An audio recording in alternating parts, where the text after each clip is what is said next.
Welcome to our discussion with Dr. Susan Golombok today.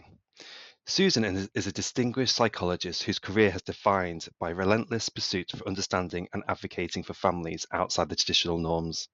Her journey into the field began in 1976 when she stumbled upon an article in Spare Rib, a feminist magazine, detailing the struggles of lesbian mothers in custody battles. This poignant revelation propelled her into action, leading her to volunteer for a study that would shape the trajectory of her career for the next 3 decades. Since then, Susan has been steadfast, advocating for LGBT families, dedicating her research to debunk myths and stereotypes surrounding non-traditional family structures. Her groundbreaking work challenges societal norms and promotes inclusivity within psychological research. Throughout Susan's career, she has authored numerous publications with her research, often informing policy and legislations concerning family dynamics. She's been a vocal advocate for evidence-based decision-making, particularly around areas such as single parenthood and child outcomes. Despite facing challenges and resistance, Susan remains undeterred in her mission to promote understanding and acceptance of diverse family arrangements. Her unwavering dedication to this field of work, coupled with her passion for social justice, makes her a true pioneer in the field of psychology. I want to take a moment to express my personal thanks to Susan for her tireless dedication to challenging stereotypes and advocating for diverse families. As an LGBT plus parent and carer myself, I am profoundly grateful for her groundbreaking research, which has not only challenged societal norms but has also provided invaluable evidence to support developments within services to allow our community to become parents. Susan's work has been instrumental in challenging stereotypical views of gay fathers, providing crucial evidence that parenting is a genderless concept achieved by all individuals. Her research has not only empowered LGBT plus individuals, but has also highlighted professionals paving the way for more inclusive and supportive practices within family-based services. Susan's contributions have been a profound impact on countless lives, including my own, and for that, I am truly grateful. Thank you so much for joining us today, Susan. As Proud to Be Parents raises awareness of LGBT plus Parents and Carers Day on September the 19th, this significant date was chosen by Proud to Be Parents in recognition of a pivotal moment in history. It was on this day that a feminist magazine, Spare Rib, published an article in 1970s, shedding light on the challenges faced by lesbian mothers in custody battles. This article sparked crucial discussions within LGBT plus communities and wider, marking the beginning of a transformational journey. Your involvement in this research advocated for change, playing a pivotal role in initiating progresses and developing greater understanding. So your involvement in this research has advocated for change, playing a vital role in initiating progresses and developing greater understanding. Can you tell us a little bit about this? Yes, so this article in Spare Rib, I just happened to pick up by accident, and it was written by a journalist called Eleanor Stevens, and it talked about the fact that in these days, so this was September 1976, that when lesbian mothers fought for custody of their children when they divorced their ex-husbands, they always lost. And what happened in court is that these custody cases were decided on the basis of expert witness statements because there was no research on what happened to the children in lesbian mother families in these days.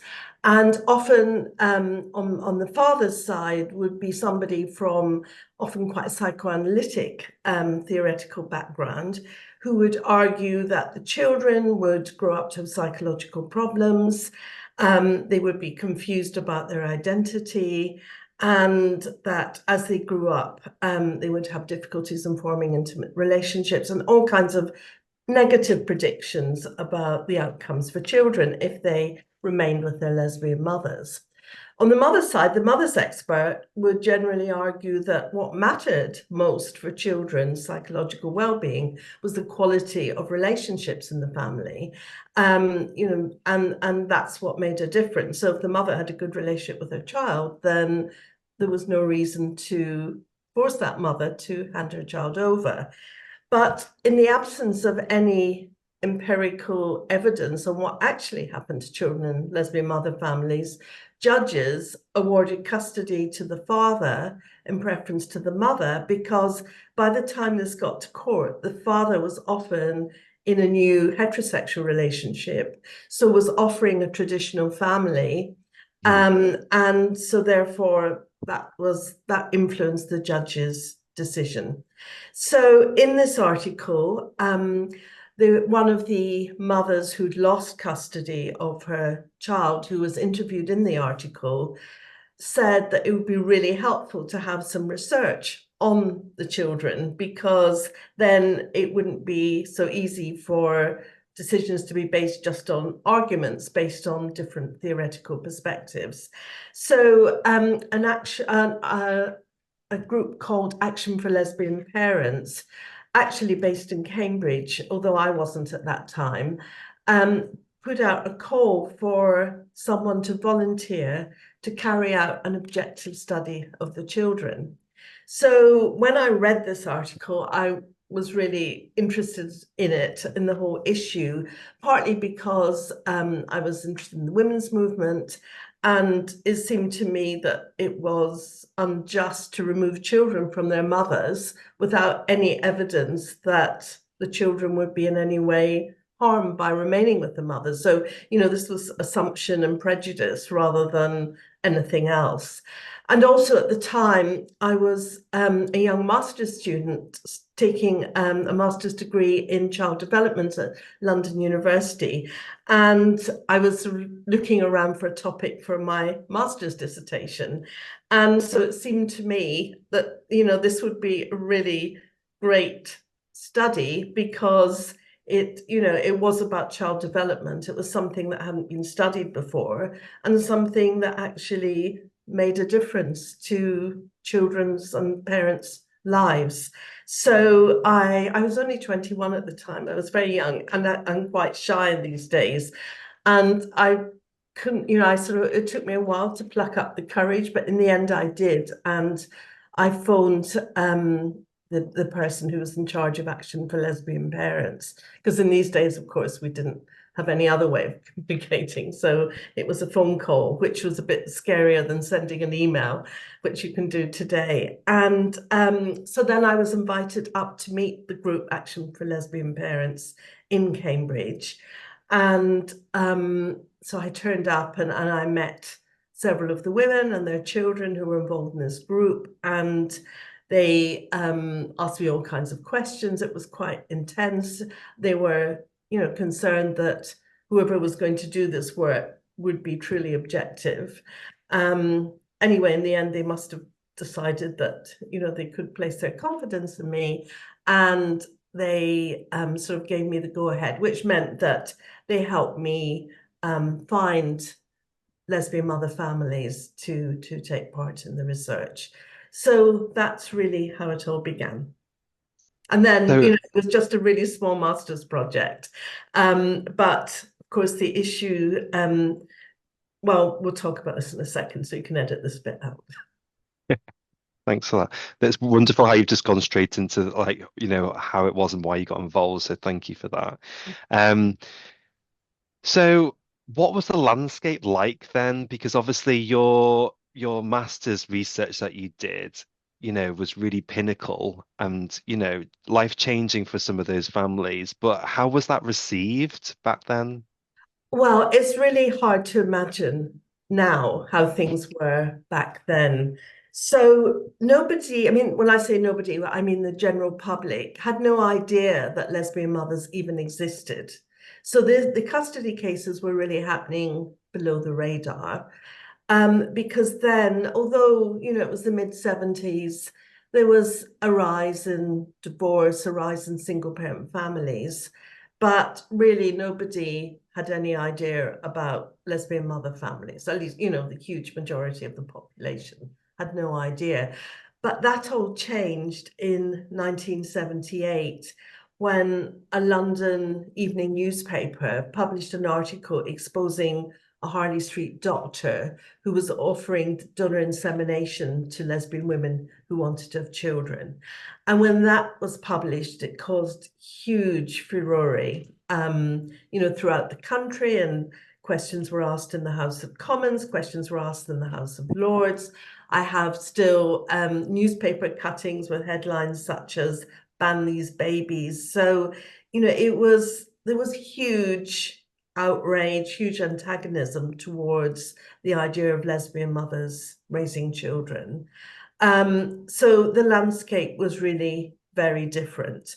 And in fact, when I wanted to do my study, it was difficult to find anyone in my department, any of the lecturers who wanted to supervise me, because they just felt either it was too controversial and they didn't think it was a good idea, or they couldn't see why it was interesting or important. But fortunately, one of the experts who had been an expert on behalf of the mothers, who was a very well-respected, well-known child psychiatrist, got to hear about the research. And he said he could, if I'd like to expand it, because he felt it was really important that there should be some objective empirical data, that he could help me find a little bit of funding to extend my master's project. And that's what happened. And that's why, I was able to pursue this area of research. So the only other thing I was going to say is that at that time, it was less than 10 years since homosexuality had been partially decriminalized. So, that wasn't a very long time. And so, there was a lot of homophobia around at the time, very different to today.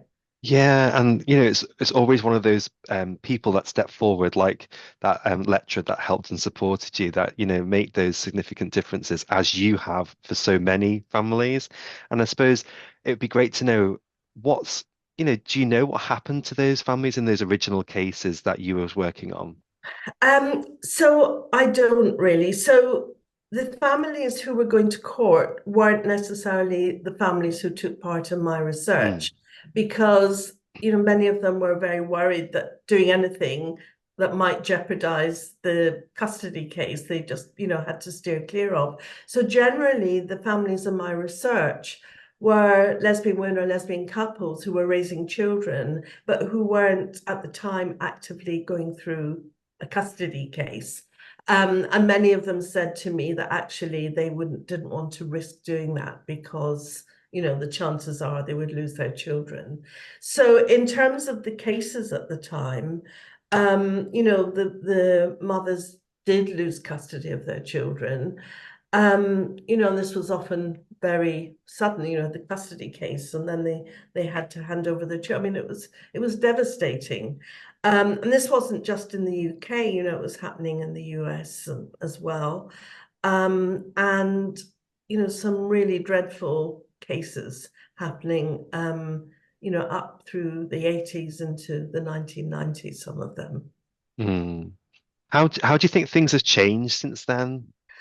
Oh, things have changed hugely since then. So, I mean, certainly in this country, by by the millennium, there were really no cases going to court, Mm, not just simply on the grounds of a mother's sexual orientation.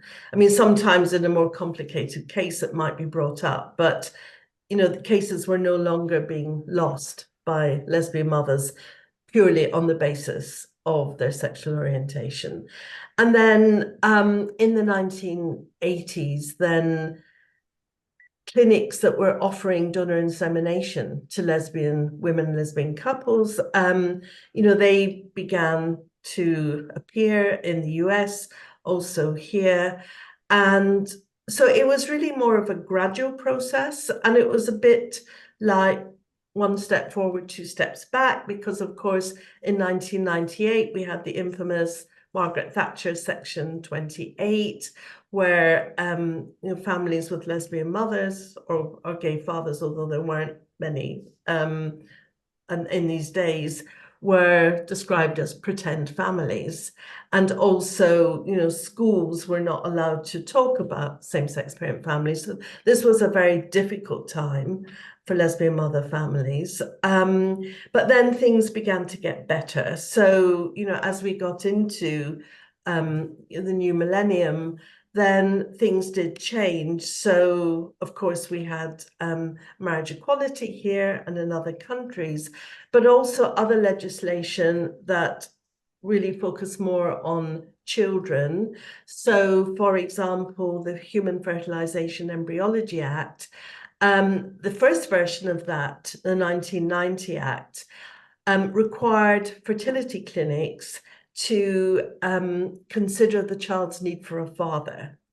When the Act was revised in 2008, that clause was taken out, and instead there was a clause about clinics required to consider the child's need for supportive parenting. So that was very different, nothing about gender or sexual orientation. But also, this law in 2008 allowed same-sex couples, so either lesbian women who'd had children through donor insemination or gay men who'd had children, well, actually, and eventually single gay men as well, through surrogacy and egg donation. So for couples to be joint legal parents of Mm. their children. So that made a difference. And then there was a law that came into force in 2005 to do with adoption, because that allowed joint adoption between both partners and same-sex couples.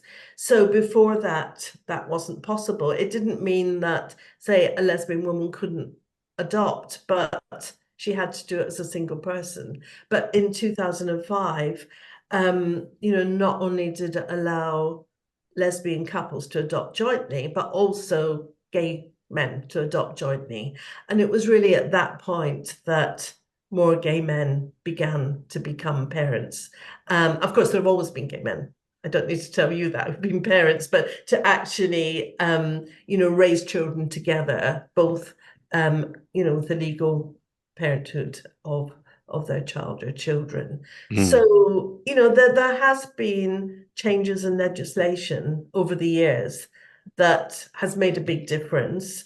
And also alongside that, changes in social attitudes. So, in relative terms, 1976 wasn't all that long ago, 50 years or just under.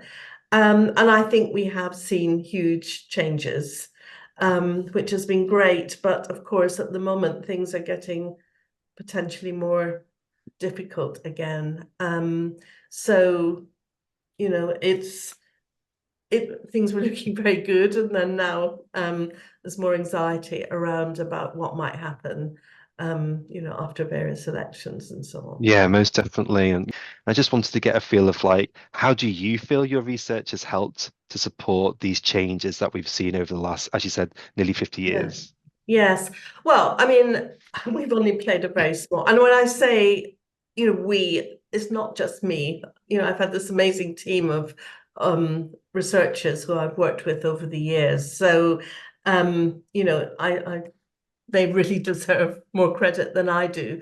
But together we I think we feel that we've made some difference, and that makes us feel very proud. Yeah, most definitely. I think that, some people will always be against, families with LGBTQ plus parents for either religious reasons or moral reasons or bigotry and or whatever. But I think where the research has made the difference is for what I hope is the majority of people who perhaps grew up where the traditional family was really always held up as the best environment to raise children. And that's, what they had always grown up with and been taught. And so, for many of these people, they just felt, well, perhaps children would have difficulties because, LGBTQ plus families are different from the mainstream traditional family, and that could be problematic. So I think where our research has made a difference is with these people, because, they had no evidence to base anything on. And now there's a huge, not just from us and not just from my team, but other great teams of researchers in the US and across the world. Mhm. There's now been so much research which unequivocally shows that, growing up in a family with same-sex parents does not in itself have a negative impact on the development and well-being of children, and actually often has more positive outcomes, because parents who have to struggle or jump over hoops to become parents are people who really want children and really want to be parents. And I think that has turned out to be something that's been very important. So I think our research has helped change people's minds, and so I suppose that's what makes us happy. Yeah, most definitely, and I know even from my own personal experiences, I've shared your research numerous times. Even only 6 months ago, within my role as an LGBT foster carer, we've had to quote your research to prove the worth of our caring responsibilities. So without it, I don't know what we do. So yeah, as I already told you, I really do appreciate it. And I just wanted to obviously maybe touch upon some of your more recent research, when you've looked at self-identifying trans parents and their school-age children, and the impact on them, how would you like to extend or progress that study? Because it was really pinnacle, and yeah, and it has had such a massive impact on our community. Yes, so I should say, first of all, that study, I mean, although it was part of our team's work, it was led by two psychologists, Sophie Zada and Susan Imrie. So they're the ones really who should have the credit for this study. But how would I like to? So, I mean, I think that study was really interesting and important because it was the first study to actually ask children themselves how they felt about, having a trans parent experience. These were all children who'd experienced their parents' gender transition. So, it's the first time really a group of children had been interviewed in depth about their experiences.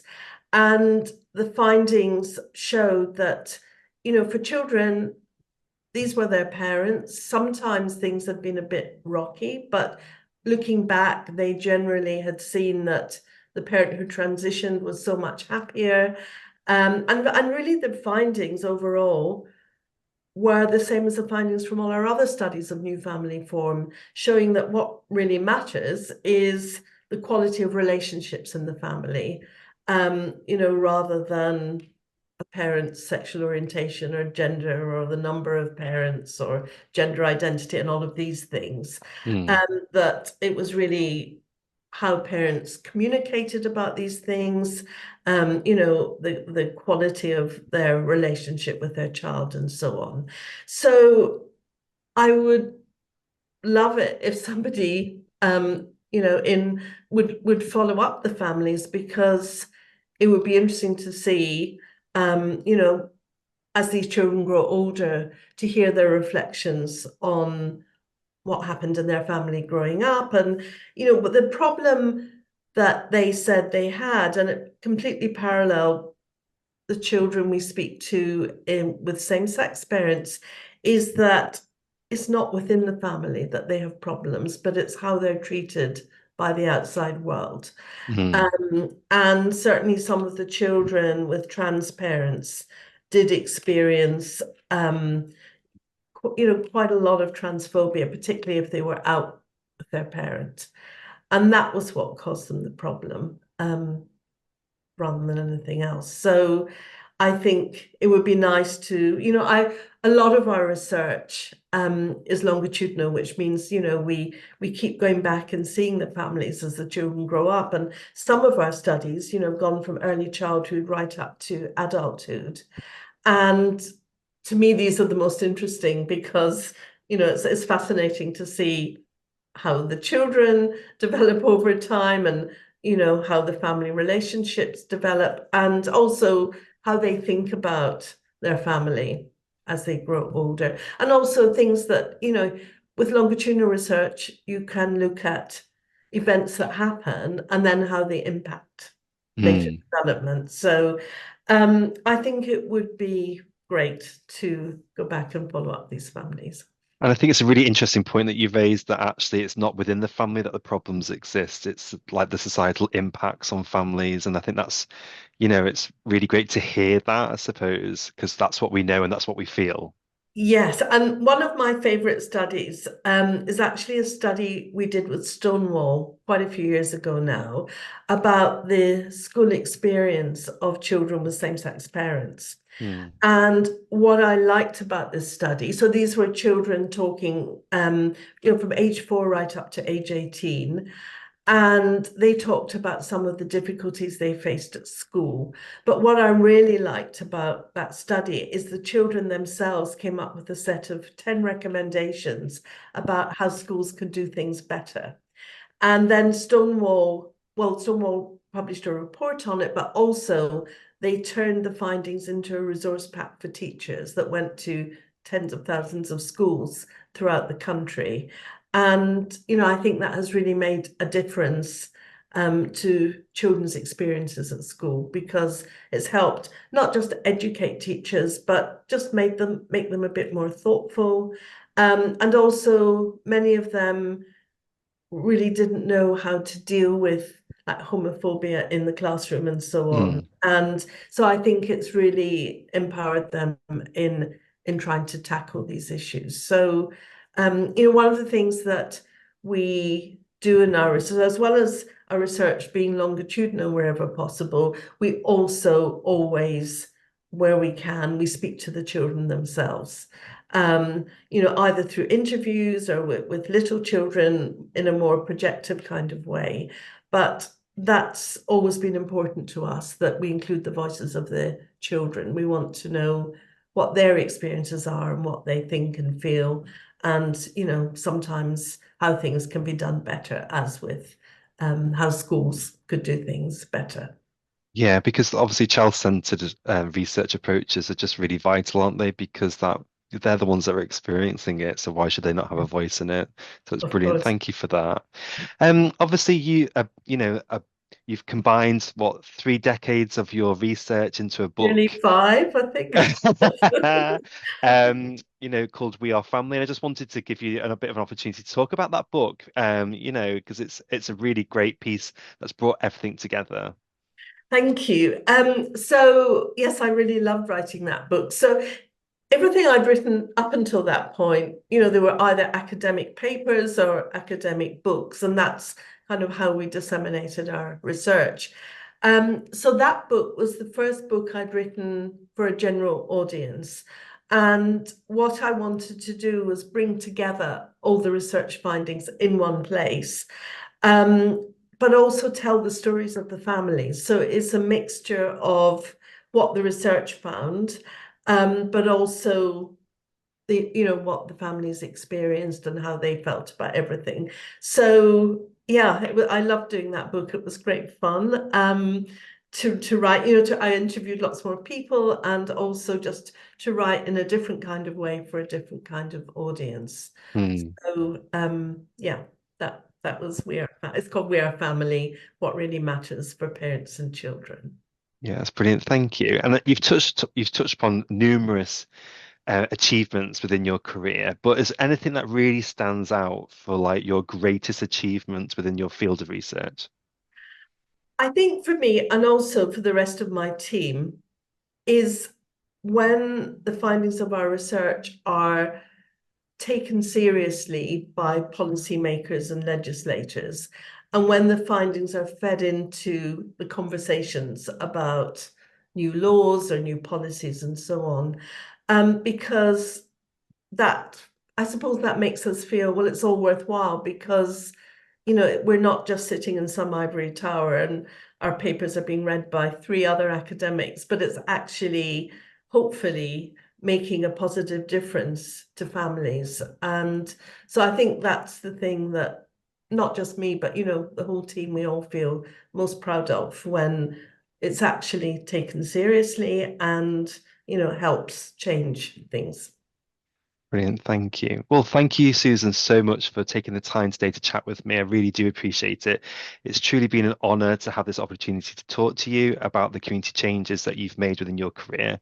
I'm excited to continue acknowledging the contributions that you've made and the progress year on year as we celebrate LGBT plus Parents and Carers Day each September on the 19th from now on. So thank you so much for today. I really appreciate it.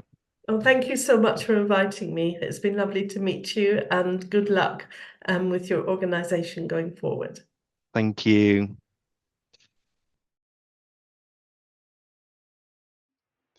Visit our website, follow us on social media, and let's make this day a global celebration for all families.